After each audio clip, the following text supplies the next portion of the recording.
కొన్ని కార్పొరేట్ సంస్థల చేతిలో చిక్కుకొని చాలామంది రోడ్డున పడుతున్నారు. ఎస్, అవును, చిన్న చిన్న వ్యాపారస్తులంతా రోడ్డున పడుతున్నారు. మన ఇంటి పక్కన చిన్న షాప్ ఉంటే వాడి దగ్గరికి పోయి చిన్న షాపులో సామాన్లు కొనుక్కోము. పోయి మనం పెద్ద షాప్లోనే పెద్ద కార్పొరేట్ సంస్థలని కొనుక్కుంటాం.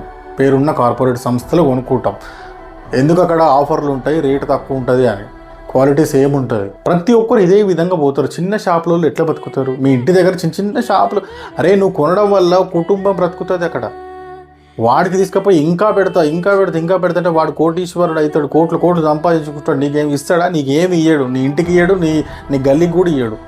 రోడ్డు ఖరాబ్ అయిందిరా నాయన అంటే దానికి కూడా ఇయ్యడు. దేనికి ఇయ్యడు. ఆ ట్యాక్స్ పే చేస్తాడు, ఎంప్లాయీస్ని పెట్టుకుంటాడు. కార్పొరేట్ వన్ అంతే. మీ ఇంటి దగ్గర చిన్న షాప్లో తీసుకో, ఆ కుటుంబం బ్రతుకుతుంది. జనరల్గా ఆలోచించండి. చాలామంది మీలో చేస్తుంటారు.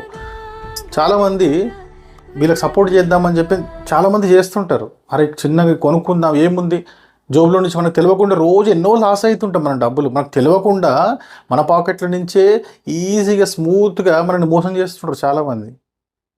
చిన్న షాప్లో మా అంటే ₹2, ₹10 ఎక్కువ, అక్కడికి ఇక్కడికి ₹2-3 తేడా ఉంటుంది.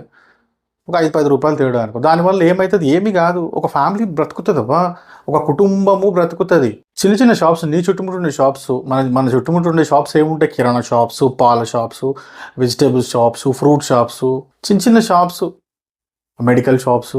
ప్రతి ఒక్కరు ఆఫర్లు వస్తున్నాయి, డిస్కౌంట్లు వస్తున్నాయి, అవి వస్తున్నాయి, ఇవి వస్తున్నాయి అని చెప్పి పోయి వానికే కొమ్ము కాస్తారు. వాడు పెరిగిపోతాడు. కిందున్న చిన్న చిన్న షాపులు గమనించారు ఎప్పుడైనా? 6 నెలలు, సంవత్సరం వాటితో కొట్లాడతారు.